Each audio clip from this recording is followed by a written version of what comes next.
అస్మద్గురుభ్యో నమః. పద్మపురాణం సృష్టిఖండం 47వ అధ్యాయం 252వ శ్లోకం. వారాణస్యాం త్యజేద్యస్తు ప్రాణాంశ్చైవ యదృచ్ఛయా అభీష్టం చ ఫలం భుక్త్వా మద్దేహే ప్రవిలీయతే. ఇచ్ఛాపూర్వకంగా కాశీనివాసం చేస్తూ అచ్చటనే ప్రాణపరిత్యాగం చేసిన పురుషుడు మనోవాంఛితమును అనుభవించి నా స్వరూపంలో లయం పొందుతాడు అని చెప్పారు.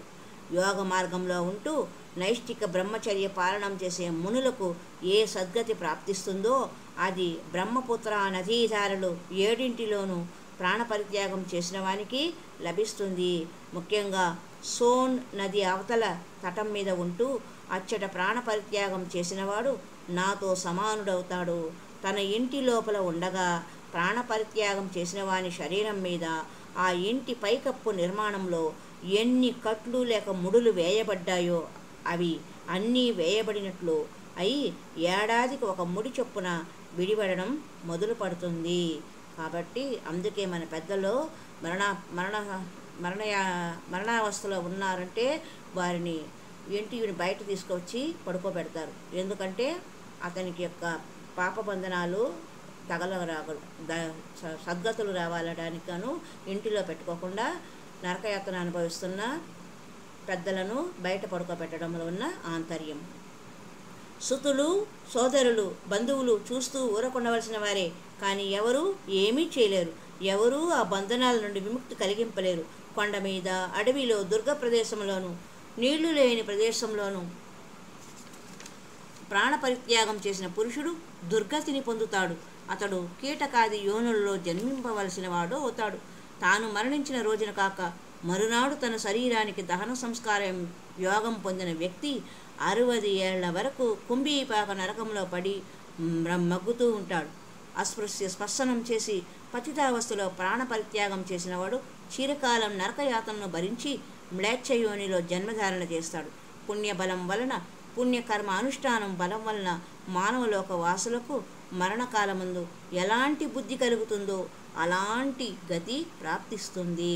తండ్రి మరణించిన మీదట దేహదారుఢ్యం కలవాడైన ఏ కుమారుడు అతని శరీరాన్ని తన భుజం మీదకు ఎత్తుకొని మోస్తాడో వానికి అడుగడుగున అశ్వమేధ యజ్ఞ ఫలం ప్రాప్తిస్తుంది.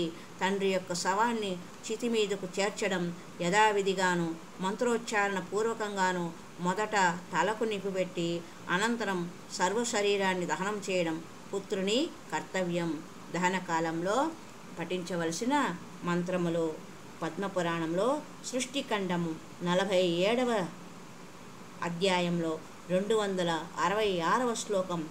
లోభమోహ సమాయుక్తం పాపపుణ్యం సమావృతం దహేయం సర్వగాత్రాణి దివ్యాన్ లోకాన్ సాగచ్చతు.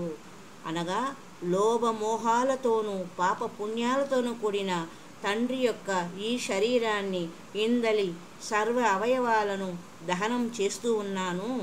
అతడు దివ్యలోకాలకు వెడలుగాక అని భావం. ఈ విధంగా దహన సంస్కారం గావించి అస్థి సంచయనం అనగా ఎముకలను సేకరించి కోసము కొన్ని దినాలు ప్రతీక్షించాలి. నిర్ణీత సమయంలో అస్థి సంచయనం చేసి దశాహం అనగా 10వ రోజు నాడు స్నానం చేసి తడి బట్టలను విసర్జించాలి. అనంతరం 11వ నాడు ఏకాదశాహపు శ్రాద్ధము ఆచరించాలి. ప్రేతం యొక్క శరీర పుష్టికై ఒక బ్రాహ్మణునకు భోజనం పెట్టాలి. ఆ సమయంలో వస్త్రము, పీట, పాదరక్షలను దానం చేయాలి. దశావసానికి 4వ నాడు శ్రాద్ధము 3 పక్షాలు గడిచిన మీదట చేసే త్రైపాక్షిక శ్రాద్ధము 6 మాసాల లోపల జరిపే ఓన షాణ్మాసిక శ్రాద్ధము, సంవత్సరం లోపల జరిగే ఓన ఆబ్దిక శ్రాద్ధము, ఇదిగాక 12 మాసాలను జరిపే 12 మాసిక శ్రాద్ధాలు కలిపి మొత్తం 16 శ్రాద్ధాలు. ఈ 16 శ్రాద్ధాలు యథాక్రమంగా జరపబడని నాడు మరణించిన వానికి పిశాచత్వము లభిస్తుంది. అటు పిమ్మట ఎన్ని శ్రాద్ధ విధులు ఆచరించినా వానిని ఆ పిశాచత్వము వదలదు. 1 ఏడాది గతించిన మీదట పార్వణ శ్రాద్ధ విధానాన్ని అనుసరించి యథావిధిగా సపండీకరణ శ్రాద్ధము ఆచరించాలి. అలా అని శ్రాద్ధ విధి విధానాలను భగవానుడు నరోత్తమునికి చెప్పాడు.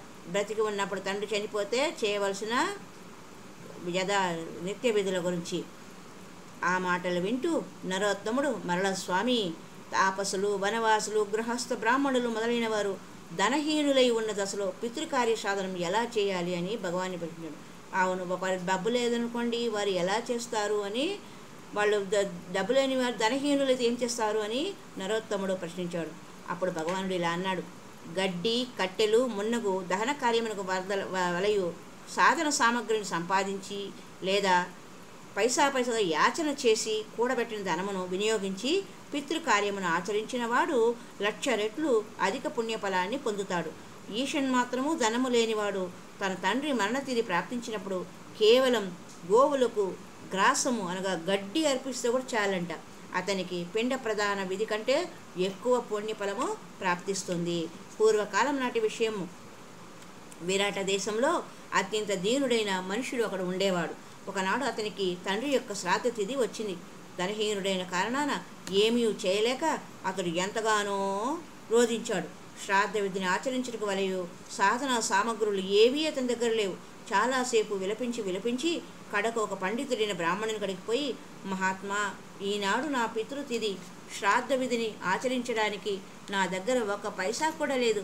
ఈ పరిస్థితుల్లో నేను ఏం చేయాలి? ఏమి చేస్తే నాకు హితం చేకూరుతుంది? నేను ధర్మభ్రష్టుడని కాకుండాటకు మార్గం ఏదియో నాకు తెలియజెప్పండి అని అతనిని ప్రార్థించాడు. అప్పుడు ఆ బ్రాహ్మణుడు ఇలా అన్నాడు: నాయనా, ఇప్పుడు కుతపకాలం పగటిలో 8వ భాగపు కాలం సాగుతుంది. నీవు వడివడిగా వనములోనికి పోయి గ్రాసము గడ్డి సేకరించి తెచ్చి గోవునకు తినిపించు అనగా విని వెంటనే అతడు వనంలోకి పోయి గడ్డి మోపును తెచ్చి ఆనందంగా తన తండ్రి యొక్క తృప్తిని కోరి గోవునకు తినిపించాడు. ఆ పుణ్య ప్రభావం వల్ల చేత అనంతర కాలమందు అతడు దేవలోకమునకు పొందాడు. కాబట్టి పితృయజ్ఞానికి సాటి అయిన ధర్మం లేదు. ప్రతి వ్యక్తి ప్రయత్నపూర్వకంగాను శక్తి అనుసారంగాను మాత్సర్యాన్ని వీడి తప్పక శ్రాద్ధ విధిని ఆచరించాలి. యథాశక్తి చేయాలి, మనస్ఫూర్తిగా చేయాలి, ఉన్నంతలో చేయాలి, లేకపోయినా అప్పు చేసైనా ఆ కార్యక్రమాన్ని పూర్తి చేయాలి అని చెప్పారు.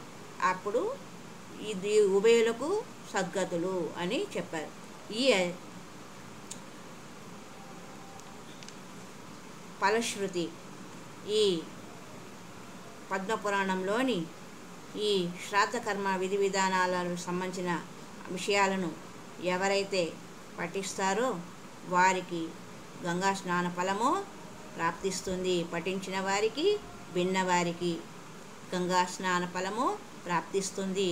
ఎందుకంటే ధర్మ సంతాన అధ్యాయం గురించి కదా, ధర్మాన్ని పట్టుకున్న పిల్లలకు మంచి మార్గాన్ని తెలిపేది కదా, ధర్మాన్ని విస్తరింపజేసేది. కాబట్టి ఈ అధ్యాయాన్ని పఠిస్తే వారికి ప్రతి లోకంలోనూ గంగా స్నాన ఫలము ప్రాప్తిస్తుంది. జన్మ జన్మాల మానవుడు కూడబెట్టిన మహాపాతక రాశులు అన్నీ ఒక్కమారు శ్రవణము పఠనము చేసినంత మాత్రాన పటాపంచులు అవుతాయని శాస్త్రవాక్యం. హరి ఓం తత్సత్. సర్వే జనా సుఖినో భవంతు, లోకా సమస్తా సన్మంగళాని సంతు. హరి ఓం తత్సత్.